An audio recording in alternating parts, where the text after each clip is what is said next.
Howdy, I'm Heather Lee, co-founder and head of product at Candidly. I serve as a chapter lead in Austin, Texas. I'd love to welcome you to the Lead Through Change stage. Before we get started, let's take a moment to thank our sponsors whose support makes this event possible. During this session, Adapt to Work in the COVID era, we have a panel of incredible leaders. Please join me in welcoming them to the stage. As VP of Product at Atlassian, Anu Bharadwaj is the head of server, data center, and enterprise cloud business. She is an accomplished executive with a track record of growing $500 million businesses, building great teams, and shipping blockbuster products across high-growth startups and large companies. She is passionate about making the world a better place through technology and effective philanthropy. Emily Lovata is the head of product management and design for the Wayfair delivery network. She has been at Wayfair for 8 years, holding roles in operations, merchandising, and product. She has a passion for organizational behavior and frequently writes and speaks about the role of trust and psychological safety and how they play into organizational creativity, risk tolerance, and resilience. Prior to joining Wayfair, Emily had a career in professional theater production. Lisa Campbell is the Chief Marketing Officer at Autodesk, where she is responsible for business, industry, and marketing strategy for the company. She's also responsible for driving brand affinity and loyalty among the current and next generation of Autodesk customers. Lisa has 25 years of software industry leadership experience, with extensive knowledge in business and industry strategy in manufacturing, construction, and infrastructure, digital go-to-market, brand building, and biz dev. In her roles at Fortune 500 companies and startups, Lisa has successfully partnered with leadership teams to transform brands, launch new products, and business models in the marketplace. And our moderator, Sydney Craig Hart. Sydney is CEO and co-founder of Smart Simple Marketing, the multi-award-winning go-to firm that the biggest brands in Silicon Valley, the global tech world, and beyond turn to when they want to increase market share and drive engagement with small, minority, and women-owned businesses. Having spent 14 plus years working with nearly 11,000 small and diverse-owned businesses in 79 industries, Sydney and her team have developed proprietary strategies to help brands like Facebook, Instagram, LinkedIn, and many more to increase the value of existing customer spend, recapture marketing investments, grow customer lifetime value, and decrease attrition. A big part of their work involves working with leading brands to help them take a more holistic and authentic approach to multicultural marketing beyond merely checking a box. Please welcome our panelists to the stage.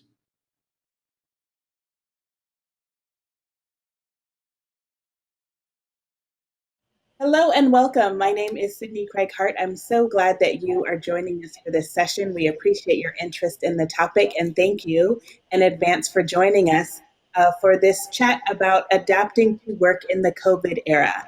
I am the CEO of Smart Simple Marketing, which is a multi-award-winning content marketing consultancy. We work primarily with technology brands to assist them in deepening engagement, driving loyalty, and increasing their market share with small, minority, and women-owned businesses. I am a fourth-generation entrepreneur, and I have actually been working from home for 17 years. So the situation that we have found ourselves in the last 6 months is not new to me, but it is very new to many of my clients, especially in the tech world, who are used to being in office spaces and collaborating with their colleagues in real time.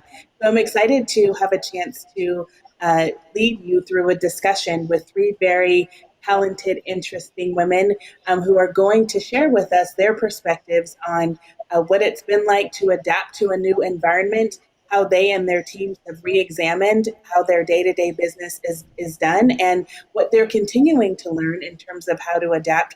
Because as we see, we don't expect things to shift very much in the next 6 to 12 months. We will probably be in some version of this virtual working environment for the next year. So it would be really awesome for us to be able to glean insights from all of our different experiences in terms of empowering our teams, improving our own productivity, and also continuing to march forward toward those goals that we and our companies are looking to achieve. So with that, I'd like to introduce you to our panelists. We have Anu, we have Emily, and we have Lisa. And I am going to invite each of them to introduce themselves and share a little bit about who they are. So Anu, we'll start with you. Hi, everyone. I'm Anu. I work as a VP of product at Atlassian. Fun fact about me, I took a sabbatical back in 2016 and I got a chance to work with cheetahs in Namibia where we had to trap them and put on a GPS collar. And it was fascinating to work with wildlife there. And soon after, I got a chance to go to Antarctica and work with penguins, where we had to set up camera traps to count the number of penguins in rookeries.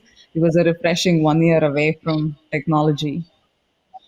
Wow, that's amazing. Talking about pivoting and adjusting to new environments. I'm sure that gave you an entirely new perspective on life and work in general. So thanks for sharing that with us. What a cool experience. And Emily, we'll go to you next. If you can introduce yourself to our guests, please. Sure. My name is Emily Lovata. I work at Wayfair, which is an e-commerce home goods platform. I run product management and product design for what we call the Wayfair Delivery Network, which is our large parcel, big and bulky delivery services.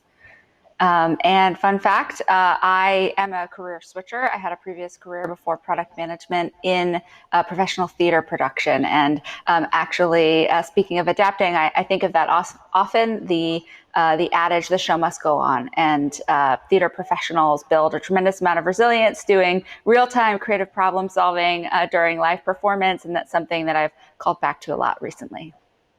That's really cool. I just want to ask an ancillary question about that, Emily. How in the world did you switch from theater to working in product? Yeah.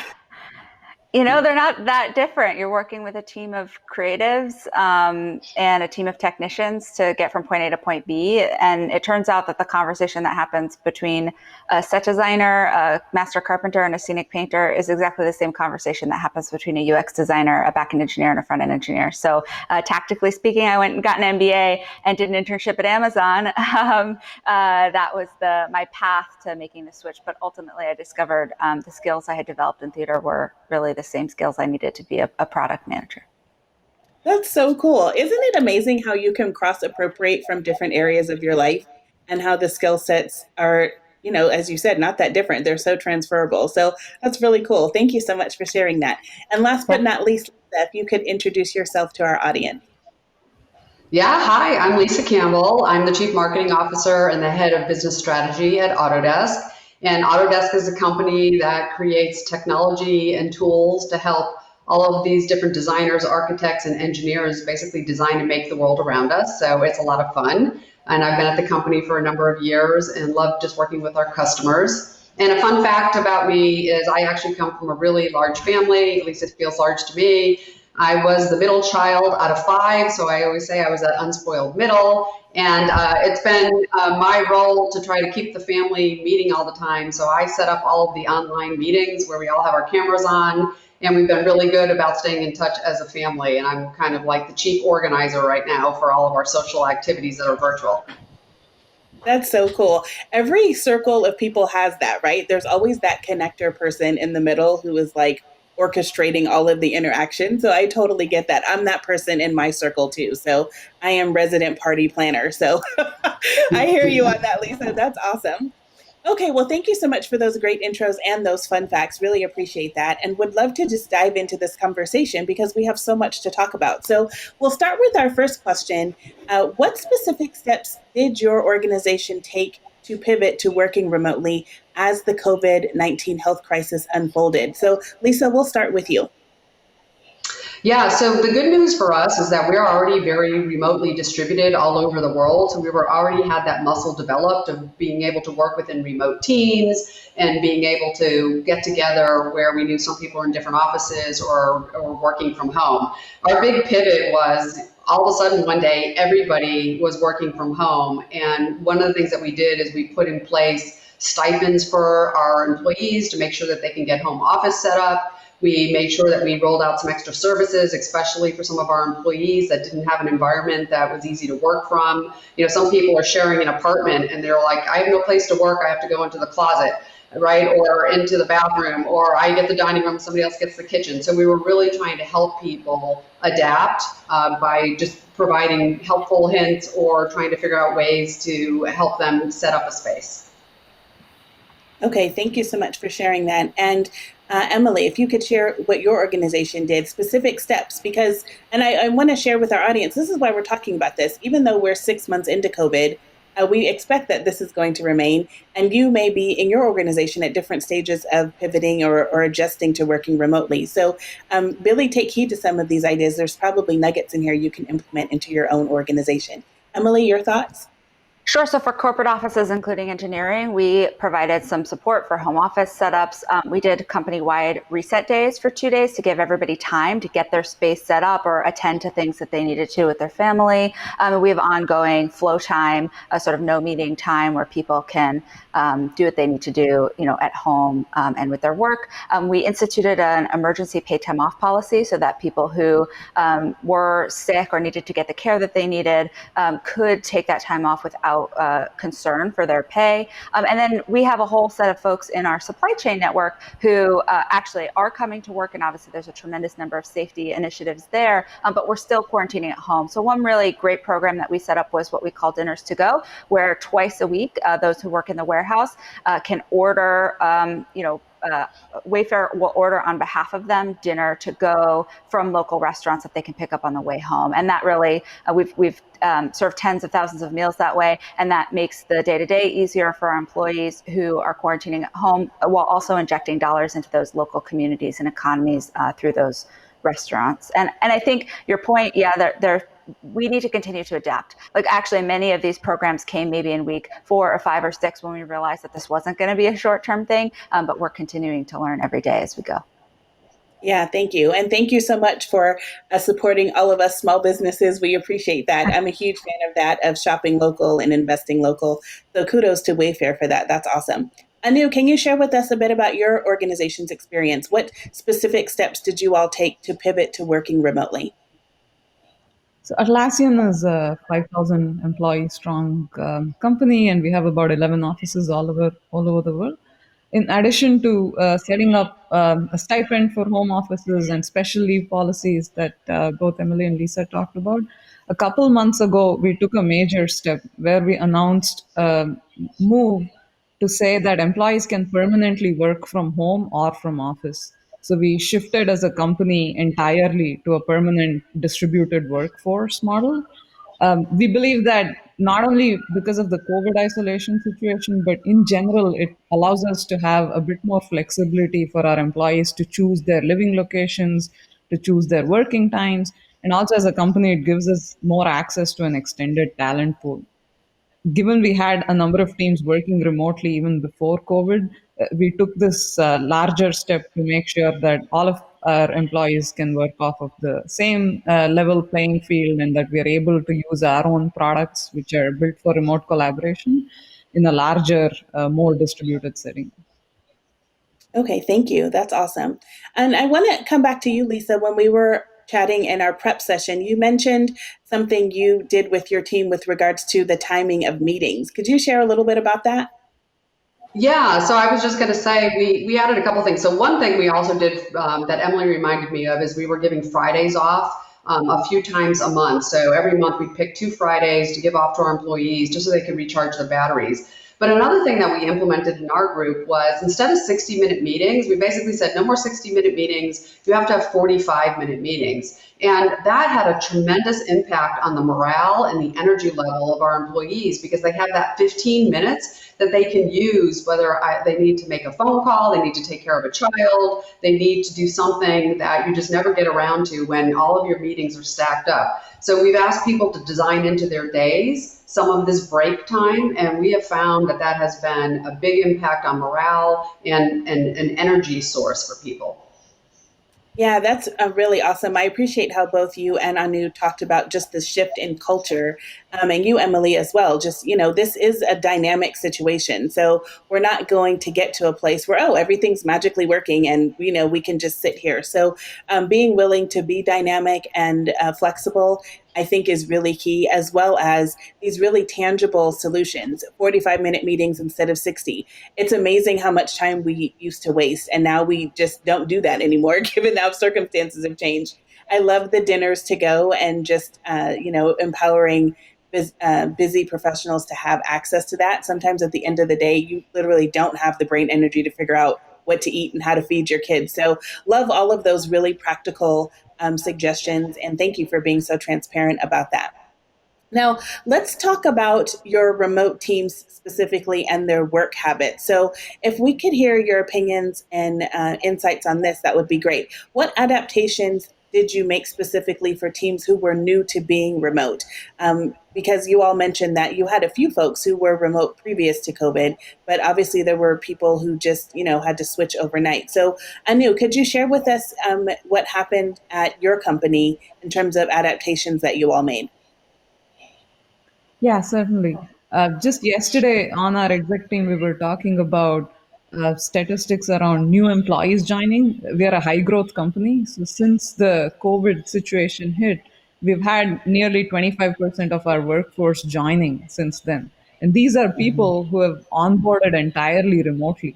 So these are a set of people that have not met many Atlassians face to face, that have not been to our offices, and it has a big impact on how they're onboarded and how they experience the culture of Atlassian, how they experience the culture of their teams, how they bond with their teams, etc. So one specific thing we did was to make sure that our remote onboarding program had a rev. So wherever in places where the COVID restrictions are somewhat manageable, we've had some of our new employees take virtual tours, meet at least one buddy face to face in a socially distant, safe way, so that they at least get some level of human interaction along with their teams. And we have regular remote social events. So it's just like Lisa was mentioning, we have every Fridays where we deliver food and drinks to our employees, and it's mostly like a virtual party where you hang out and just get to talk to each other as a team and get to know each other as people. And it's often hard for us to remember how difficult this is for new people coming in into the team who don't have a pre-established relationship with other folks on the team, and how important that is to establish that social network early on in your career, early on during the initial days of joining the company. So onboarding has been a big focus for us specifically. Yeah, that's great. And I love that too with the social aspect because, there's a lot of people who work in our industry that live alone and don't have a partner or kids or other family or even a roommate that lives with them. And so working in isolation for days and weeks on end is just not mentally healthy. So I really appreciate that you all have created that space for your team. And speaking of that, with the mental aspect of adjusting to work remotely, Anu, you mentioned during our prep meeting that you all had rolled out a mental wellness program. Can you share with us a little bit about that and what prompted that, and how you approached rolling that out to your team? Yeah, sure. So, what we've done since the COVID situation is we've reinforced some of our mental wellness and well being programs. We've launched a tie up with various different wellness providers across geos to make sure that our employees can access wellness services. For example, one of the key wellness services we offer is a meeting with a counselor. So, many of our employees treat mental health significantly and they take care of themselves, especially during a tricky situation like this. What we've found is that usually it's hard to talk about mental health in an open, safe space. So, our intent with rolling out the program was to make sure that it is okay to think about mental health, to talk about mental health more openly and ask help where required. And we have different demographics experiencing the whole problem differently. Like parents have a lot of caregiving problems, like you mentioned earlier in the call, Sydney. And we have a huge demographic of young people, like Lisa was mentioning, people that don't have office space to work in, that have to go work out of the living room or the dining room and share living space.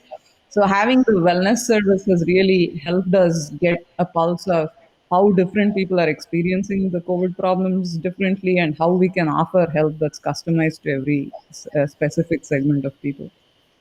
Yeah, thank you so much for that. And Lisa, talk to us a little bit about what's happened at Autodesk with regards to adaptations that have been made for your newly remote team members. Yeah, so one of the big things that we did, we also had this big focus on onboarding, but one of the things that we did is we also created onboarding buddies. So somebody was assigned, somebody who'd already been in the company, and we found that to be very helpful because you had someone you could turn to, ask a lot of questions to. The other thing that we did is best practice sharing. So we tried to start getting small groups together over whatever vehicle that they wanted to use, and they would just share best practices, like how are you getting through the day? How are you managing your work-life balance? In fact, one of the expressions we were using is it's not work from home, it's live at work now, right? Because we're all living at work because it is our home. And everybody was doing that, just saying, here's how I keep my sanity, right? Here's how I separate. It was interesting, some of the tips and techniques. I learned a lot actually from some of the employees when they shared some of what they were doing there. And similar to what Anu said, we have many of those wellness benefits, not just mental, but we also do things physically, right? And so people are trying to share and they're having remote like yoga classes or meditation classes or exercising, so that everybody is taking care of their physical well-being as well as their mental well-being, and quite frankly, even giving people opportunities to work on themselves spiritually if they want. So we've tried to put all of those things together to help people adapt to what it's like to not be able to work together with your colleagues and have that connection. Yeah, that's really important. I know, as I mentioned, I've been working from home for 17 years. I've owned my own company for almost 15. And even in my last job, the last 2 years, I worked from home. So this is so normal for me. And I didn't realize it was like a skill set until really early on in COVID. I was talking to one of my clients and she was just like, I'm having the hardest time getting used to this. How do you do this? And so then I realized I had this wealth of knowledge to share with people. And so I've, done LinkedIn videos and just even in meetings, just tried to share little tips. So I think it's really important for all of us to continue having this conversation and knowledge share and just expressing what is working because it is dynamic and it's going to continue changing. So let's talk a little bit about supporting folks who were used to working remotely versus those who were suddenly transitioning. Emily, I'd love to hear from you and your experience at Wayfair. How did your leadership approach both groups because they have very different needs? Yeah, I actually don't know if there was a tremendous different approach in the individual groups. I think we had some folks who were working from home and some folks who needed to transition. And some of these things like, did you need home office setup or did you need a little bit of additional training in how to work from home? Certainly, we created resources that anybody could take advantage of as they needed them. The thing that stood out for me was that I think actually the difference in response was not just can I as an individual work from home, but how do we as a business do our major business functions remotely differently? So for example, in the early days, we had a major sales event planned, but we transitioned that into being a charity event called Save Big, Give Back. We raised $3 million for Feeding America and also for the UN COVID Solidarity Relief Response Fund.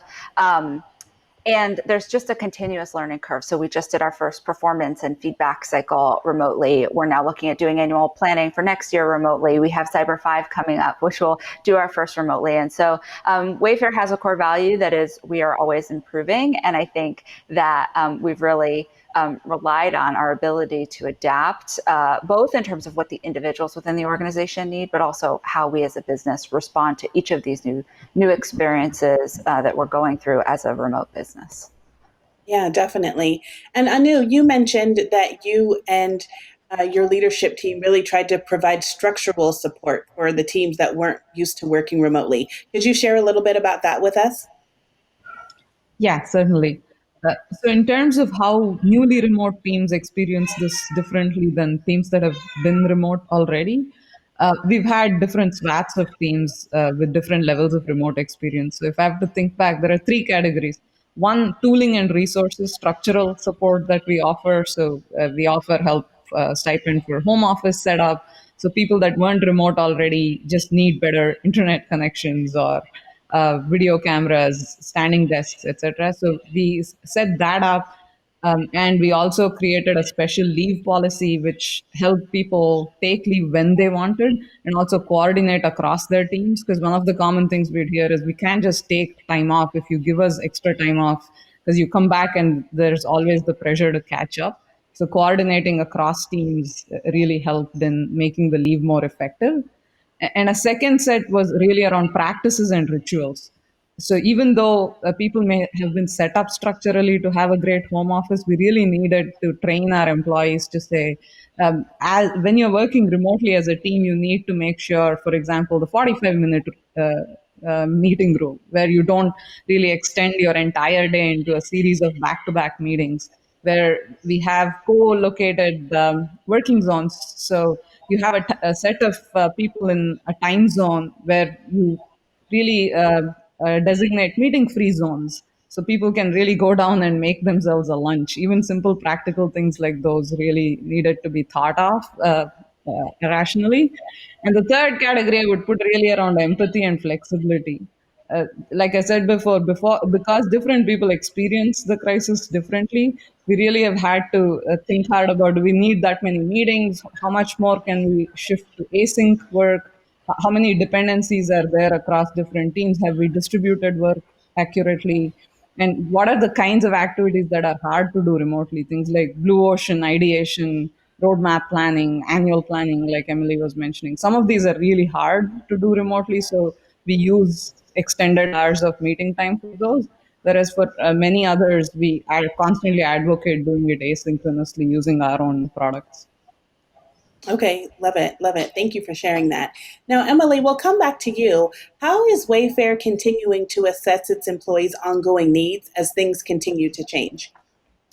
Yeah, so one of the things that Wayfair did early on that I think was very successful was we set up a centralized project management organization, a set of leaders from around different parts of the company, and they are the lightning rod, so to speak, for all of the feedback and ideas. And they're also a centralized decision-making group, so with the ability to make broad policy changes as needed for the company. But a lot of that is ongoing feedback from the employees, filtered up through the managers and then to the appropriate parties. I would also say that our employee resource groups have played a really critical role in ensuring that we stay on the pulse of the changing needs of the employee base. So as an example, we have an employee resource group called Wait Caregivers that covers parents and also those who may be caregiving for elders or others. And they have created a safe space, Slack channel or other resources where members can give each other support, and then where the leaders can keep an eye on what is the group facing, aggregate feedback, advocate on behalf of caregivers throughout Wayfair for needs that continue to change. Thank you so much for that. And Lisa, could you share with us your perspective on what's happened at Autodesk? How are you all continuing to assess your employees' needs? Yeah, so this is a top priority for us and for our entire executive team. So one of the things that we're doing is we're doing surveys and we're pulsing the organization and asking specific questions about how are people doing, what are the challenges that they're facing, and what are they worried about. We meet as an executive team on a regular basis weekly to check in, to say what are we hearing and what decisions should we make? Are there any policies that we need to put out? That's, by the way, one of the things that led us to saying we need to have some Fridays off each month, because we heard that people were just reaching burnout. The other kind of things that we do is we use like something like menti.com, and we ask employees in an all hand, just use one word to express how are you feeling. Those word clouds are very powerful because you get to see that you are not alone, that there's other people who are feeling exhausted or other people are feeling fatigued or worried or stressed. And so with that, we started to find that people actually could see that they were not alone. And just like Emily said, we have employee resource groups as well. But one of the big things that's happened is people are creating Slack channels. So we have the Autodesk Parents Group, right? We also have a group where people are saying, I'm in the small, tiny apartment. I'm the person who lives alone. And so these groups have just really started bottom up, where people get to say, this is what my environment is like. And if you have a similar environment, let's talk about that and be connected and share with each other. So through all of these mechanisms, we get to keep a really good pulse on how people are feeling. And more important, we can take action on that, and we can either come up with new policies, we can make new decisions, and we can leverage the greater employee population to help overall. The one other thing I will mention too, because Emily reminded me of this, is we shouldn't underestimate everything that can go virtual that we just never thought of before. Like we used to do a month of giving at the company, and now we do the virtual global month of giving, so that people could actually volunteer and do charity work, but do it all virtually. And by the way, we found that actually had a big impact on how people were feeling as well, because people like to know that they're helping somebody else. And that really helps you in your own environment, especially if you're feeling stressed.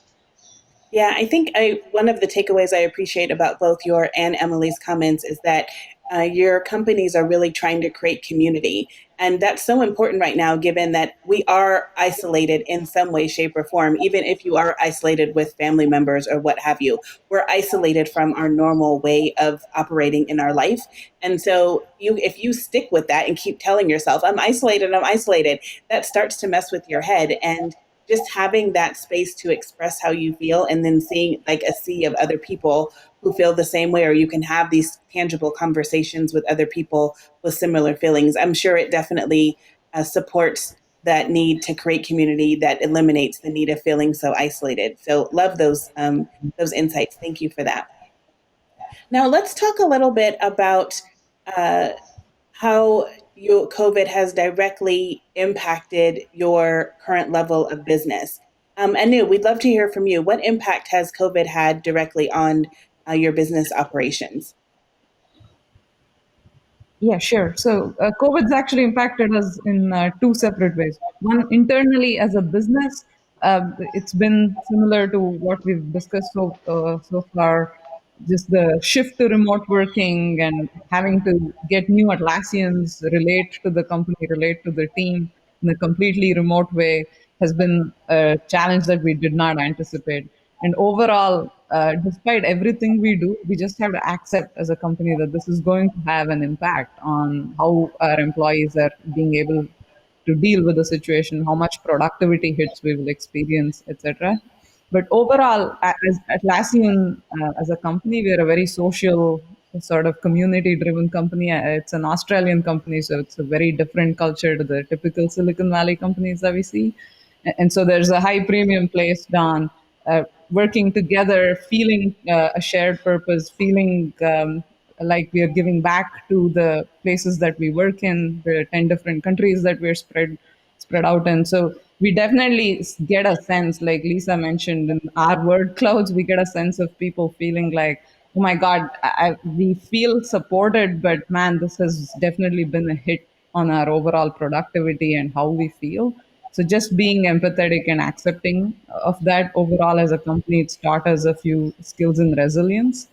And as a business, we are very much focused on the small, medium businesses. So a lot of our customers come from the small businesses who have definitely been impacted adversely.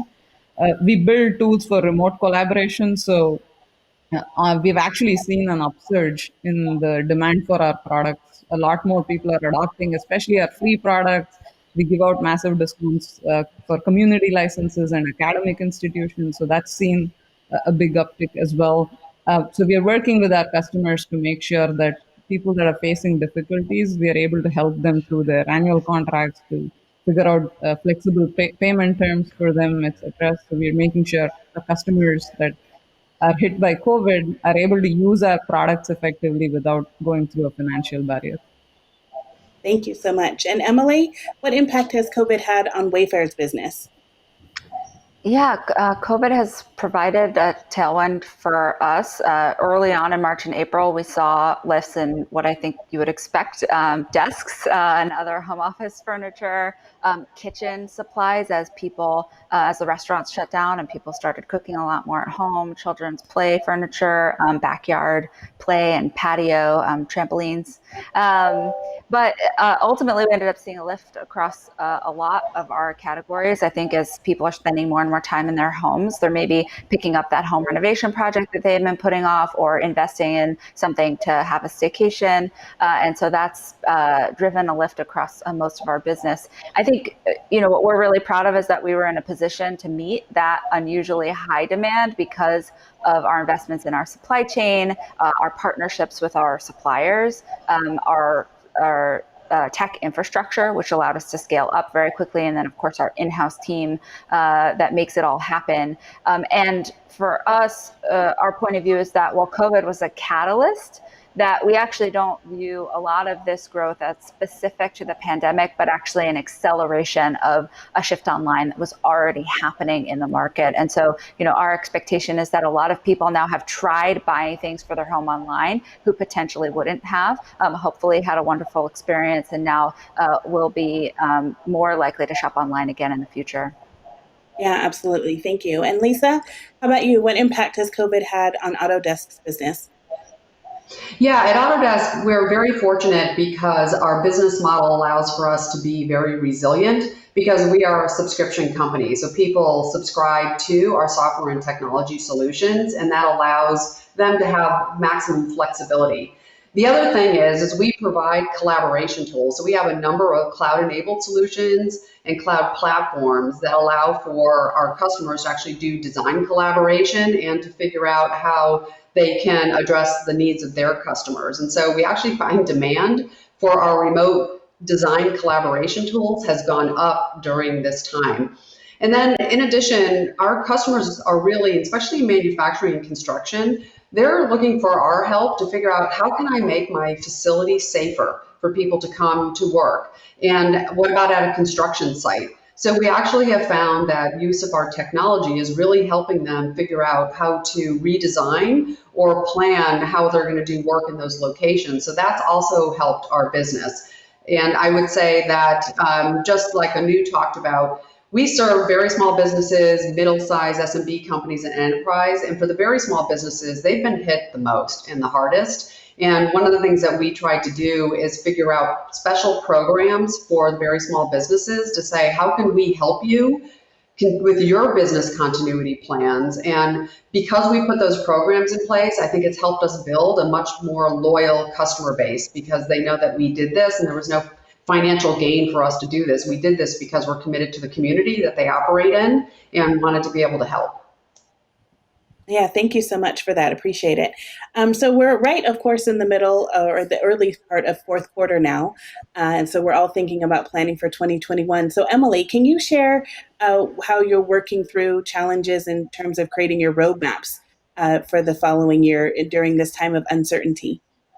Sure. I think in supply chain, there's a couple things that are really salient. And there's the very specific things like for most of this year, we haven't been doing indoor deliveries. We haven't been delivering into people's homes. We've been doing only outdoor deliveries. And there's an open question, when will that change? Or when, so it's a little bit hard to plan around what you might need. I think we also, with higher volume, we've needed to change a little bit of thinking about the trade-off between investing in short-term scalability and investing in the long-term. And so that's something that we've had to take a really hard look at and have had a lot of conversations about how do we think about that trade-off as it's reflected in our roadmaps. And then I think the last thing that comes to mind is that within supply chain, as product managers, product designers, and engineering leads, we're really used to working in the field. Our customers are really our users are the folks who make our supply chain network run. And so we're used to actually going to locations to sit with drivers or with transportation planners or others in the field as we're rolling out new products and to get feedback real time. And so we've had to do a lot of thinking and work about how would we do remote observation, how would we build different feedback channels with those customers to enable us to drive the same kind of iteration on our roadmaps that we normally would. Thank you for that. And Lisa, how about you? Yeah, I think some of the really important things that we had to take into account is you have to also look at productivity. So when you're planning your roadmap, you can't assume that everybody's at the same productivity level they used to be. And we feel like you have to be realistic and you have to take into account people's personal situations. So for our roadmaps, we take a look at what's realistic productivity to plan to. And then the other thing is we have to be much more agile and responsive to changing demands. Quite frankly, we've seen about 5 to 7 years of what we thought would happen of adoption of technology, all squeezed in to the last 6 or 7 months. So we've seen 7 years of technology progression and people doing digital transformation happen within a 6-month period. And so we've had to respond and be agile with our roadmap to be able to understand, how could we help our customers move much more quickly than they ever would have before. And that has been something that has impacted our roadmaps, where we're trying to be much more responsive and flexible there. And then I also think that we wanted to make sure that we could move more predictive insights and data and figure out how we could get some of that usage information to the hands of our customers, because customers are trying to understand, what are we using and how are we using your technology, and is there a way for us to optimize? Right.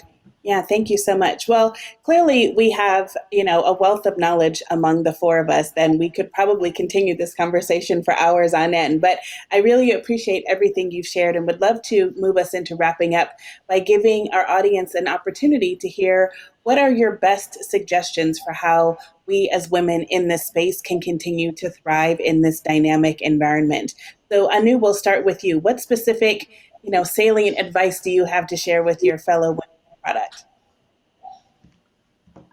If there's only one thing I could say, I would urge all of us to be a bit more flexible and more forgiving with ourselves. I mean, just the way that our panel panned out today, I had to leave my home office because my internet connection got shut down. I had to come visit my boyfriend's house and set up this entire thing on a pretty random laptop video and laptop mic connection. So it just it's much harder to deal with change, especially in this situation when anything could happen. And just being flexible with the situation, rolling with the punches, and also just being a lot more empathetic with yourself and your teammates would really be a good thing in the long run as we get through the situation, I think. Yeah, thank you. I think that's such an important call out, to be gracious with yourself. Sometimes it's easier for us to be gracious and forgiving of other people, and then we just beat ourselves down, which doesn't do anyone any good. So, as women, I think we could use a lot more of that, just giving ourselves grace and giving ourselves kudos for doing the best we can, because we all are, and not being so hard on ourselves. So, thank you for that. Really appreciate those comments, Anu. Emily, how about you? What advice do you have to your fellow attendees about how they can continue to thrive in this environment? Yeah, I think a little bit specifically to one way in which you can be kind to yourself and to those around you. So a lot of my work and interest in organizational behavior has been about the role that trust plays. And for me, I have a really big red flag around this idea that the solution to the problems we're facing is to over communicate, because we know that we cannot over communicate for that long. That burnout will be very real. And in reality, there's a relationship between communication and trust, where the amount of communication that you need is inversely related to the amount of trust that you have in a relationship. If you have not that much trust, you need a lot of communication. And if you have a lot of trust, you need a little bit of communication. And we tend to go through these cycles when things get more complicated, or we have new people or new challenges, where we add a lot of communication and then things somehow magically get better. And then maybe we have 2 meetings, or we're in meetings where everybody knows everything that's being said in that meeting, and we subtract that communication. And what we miss is that what happened was we built trust. And so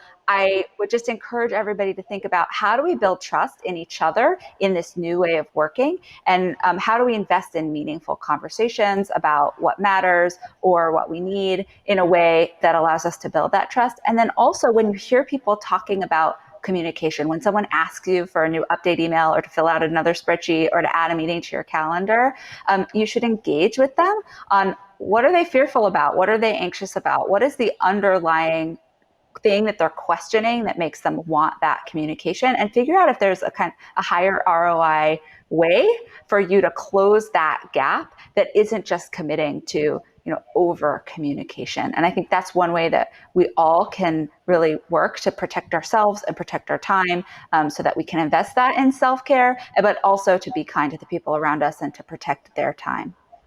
Mm-hmm. Thank you for that. Really appreciate those comments as well. And Lisa, again, last but not least, but what advice do you have to your fellow women in product so that we can all continue to thrive together? Yeah, so one thing I will say is I'm an avid reader, and one of the things that really struck me, and I'll share two things. One is, I read this really interesting article.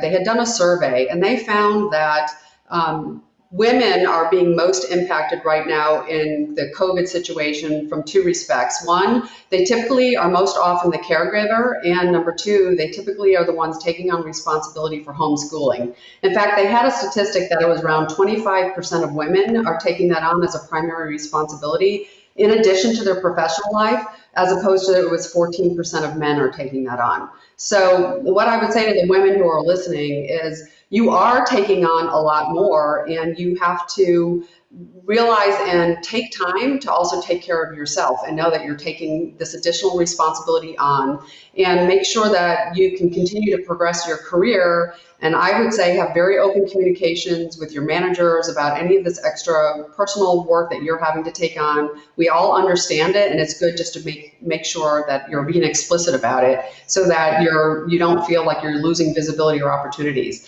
The second thing that I would say that I have read, and I'm personally experiencing, and my team is too, is I read this great article about surge capacity. And it says all of us have this tank of energy, and we're used to surges, right? It's, every now and then it happens and you get that surge capacity. But we have been using our surge capacity nonstop for the last 6 months, and our tanks are empty.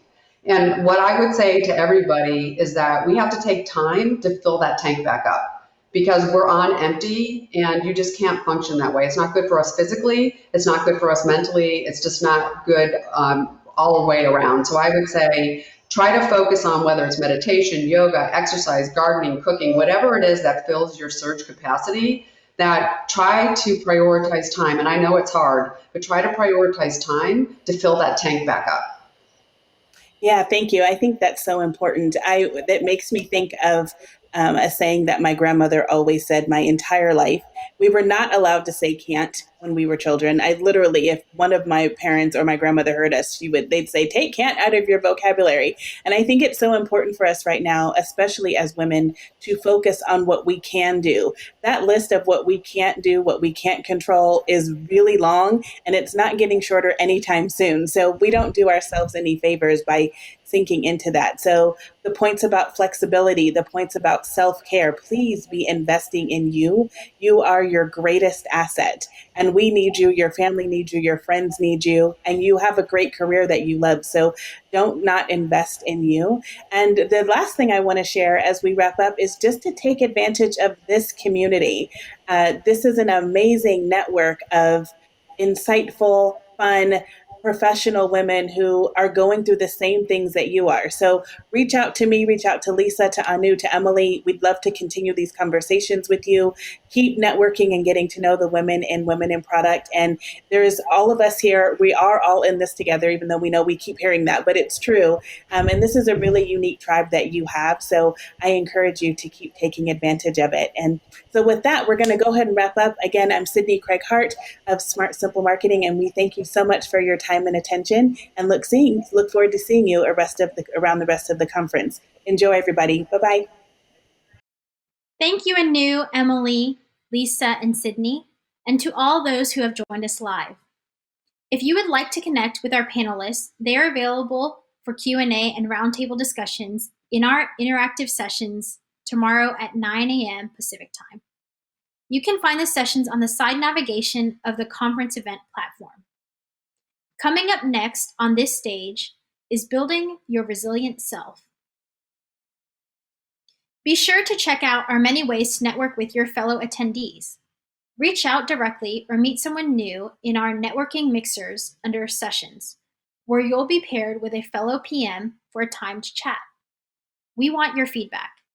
See the in-app agenda to review sessions and talks, then continue the discussion in group chats. Don't forget to check out our virtual selfie station in the hashtag 20WIP app. Grab your Women in Product swag at our online store at bonfire.com/store/WIP. I know a lot of us are either currently seeking opportunities or always on the lookout. If that's you, check out the virtual sponsor Pavilion. You'll find recruiters ready to chat and PMs from your dream companies to give you the breakdown of what it takes to work there. Thanks again for joining us, and be sure to join us for our next session on this stage, Building Your Resilient Self.